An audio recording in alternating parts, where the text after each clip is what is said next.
Hey friends, I am happy to be with you today because I've had some stressful things going on in life and this is my happy place. A wise person once told me to always believe the best about people until they prove you otherwise. So I choose to believe the best in you, and I hope you'll do that in me and others. Actually, I've only been doing these videos for about 3 weeks, and I've been really blown away by the encouragement I've received in the comments. So thank you, everyone who has given me some affirmation. I appreciate that very much. So what we're doing here today, and I was really trying to kind of break out of my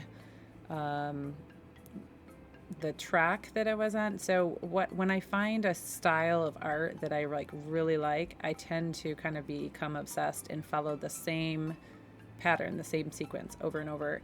And it still gives me enjoyment, and there's nothing wrong with that. I could choose one style and just have that be my thing forever. As long as I'm happy, that's what matters, right? But I do like to kind of push myself to try new things and just to experiment and see what I like. So I usually start by kind of painting with watercolor, but today I wanted to get kind of the blotchy looks. When I first started out, it looked really, and they're still there. Those little, they're almost like little fireworks or little pom-poms or little fuzzballs. I don't even know what to call them. But I'm just playing. So I started with the wet method of watercolor where you wet the paper first and then try to add some concentrated color and kind of dab it around and just move it gently and yeah.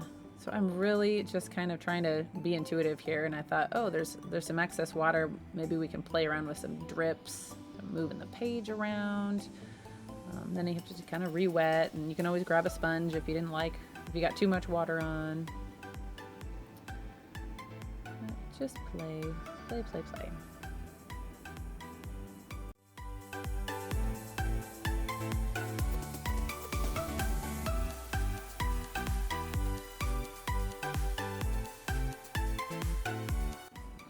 Another fun thing to do with watercolor is to create puddles for the colors next to each other to pull from each other so they blend really nicely, kind of like what that green and yellow did. It fans into the next color and has a fun effect. One thing to keep in mind is if you blend secondary colors together, orange, green, and purple, they will turn to muddy brown. So if you combine primary colors, you will get secondary colors.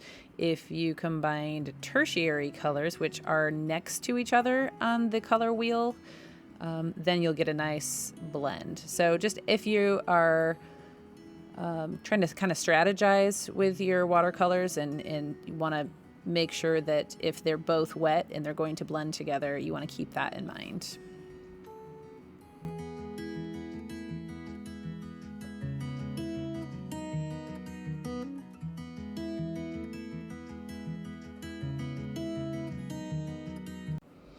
I decided I liked how this kind of burgundy maroon color looked as kind of in contrast to the rest of the page is kind of, flowy and blurry. And I thought, I want to put some markings that are a little bit more bold. So I just decided to do these little shapes, rectangles. It's funny, when I was in this mode, I feel like I was pretending. I feel like sometimes that's what we're doing when we are experimenting with art. We're just being a little kid and experimenting and pretending. Like, I'm going to pretend I'm an artist. I'm going to put paint here and I'm going to put paint there. Oh, maybe I'll put some paint here and pretend like I know what I'm doing. So my son has his YouTube video or channel that has to do with gaming but he hasn't done anything in a while, and my husband was kind of teasing me really, that you should be like your mom and pretend to be an expert artist and make YouTube channels. And so I was like, I am not pretending. And I hope that my message is that you don't have to be an expert. I mean, I just want to encourage everyone that you don't have to feel like you have to warrant or merit some level of skill in order to be an artist. Anybody can be an artist. You just have to create. And so I hope that encourages you, that I certainly don't feel, I know that I'm not a professional, but I have a long way to go and learn and grow. But I am totally content and okay with where I'm at. I decided to experiment, try something a little bit differently by doing a layer of Mod Podge over my watercolor. I wanted to just create like a smooth surface so that when I go to the next stage and do some doodles, that the pen just moves along very smoothly. And sometimes the watercolor on the paper can be kind of dry, and it seems to want to kind of suck some of the ink out of the pen. I'm not really sure how that works scientifically, but yeah, so that was just an experiment today that I wanted to try. And I really did like how these pens that I'm using now just flowed smoothly over the page, so it didn't get kind of stuck in any of the watercolor. So yeah, this is kind of new, just random doodles. I have to make sure that I am careful to not overdo things. I have fun and I'm like, oh, doodling is fun. So I could end up scribbling on the entire page and then go, whoa, too much. So I'm trying to slow down a little bit. So the next thing I grab is my acrylic markers. And here I want to mention the composition of 3. This might be very basic and to most people, I don't know. Something that I learned when I was a scrapbooker is that you want to kind of create groupings of 3, look pleasing to the eye, and placing your elements, your focal elements, in a triangular pattern so that if you connected them, they would form a triangle, is another way of creating balance on your page.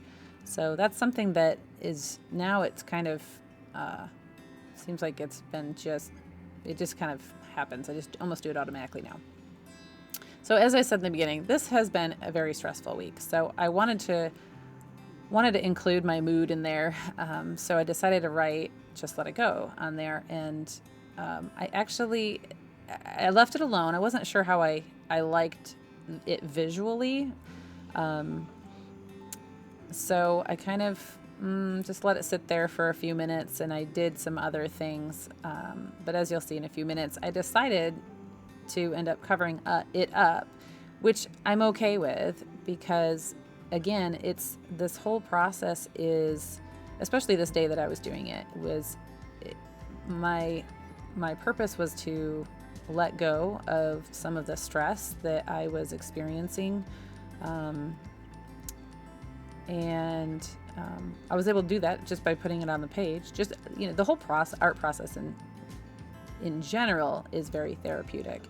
I think that I want to get better and better at also kind of transferring my mood or my energy, emotions onto the page in a way that either captures them or validates them, is maybe the right way to say it, so that I can kind of get it out of my chest and onto paper, is what I want to be able to art journal that way. So as I was filling in some of the dots with this white pen, it really puddled up, and I thought, ooh, I wonder if I could make some drips. So kind of had fun with that, had to help it along a little bit. And then dots are my go-to. I refuse to feel guilty about doing the same thing over and over. I realized as I was putting dots on, there was this stupid little voice in my head that was like, oh, Erin, can't you think of anything else? All you do is dots. And I just was like, nope. Little voice, go away. Dots make me happy, so I'm going to keep doing dots as long as I want to, because I can, because it's my art. Do you guys have things like that? I'm sure you probably have voices in your head. We all have voices in our head, right?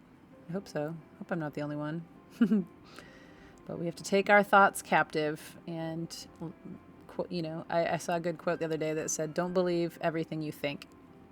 And that struck me as so true, because sometimes we just come up with crazy stuff, or maybe there's a little devil whispering in our ear. So as I said, I decided that I didn't like my little quote there, just let it go, visually, because of the placement on the page. I felt like it was so close to the edge of the page on the top that it was about ready to fall off. And so I decided, well, maybe some contrast, some black will create a layer that I can add color to that will just even add more interest. But as I said before, I've got to have balance on the page, so I can't just have one black blob on the top. I have to find a way to make a triangle of black blobs. So I kind of created my triangle of thirds there. And knowing that I want this to be a colorful page, I don't want just black, so I decided that that little green spot in the upper left quadrant there, that from the watercolor, it was kind of unique to the page, and I wanted to draw that green out, so that's why I chose green to make my little circles over my black.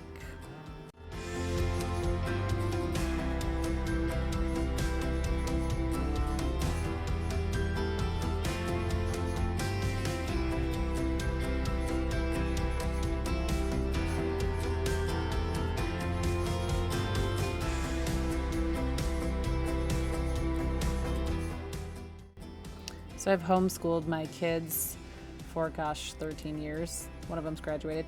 Anyway, they, for a long time, had an art teacher, Miss Kristen, who always encouraged them by telling them to be kind to their art. And I thought, oh, that's an interesting saying. And as I have experimented with art more, it really makes sense, because we can have this resentment almost toward, when it's not turning out the way we want, or we don't think it's good enough or whatever. But it really is kind of a partnership. Like, you be kind to it, be nice to your art, and to yourself. Don't be your own worst critic. We always are our own worst critic. Anyway, talking up to the edge here. Hope you enjoyed the video, and that you'll come back and hang out with me again soon. Have a great day.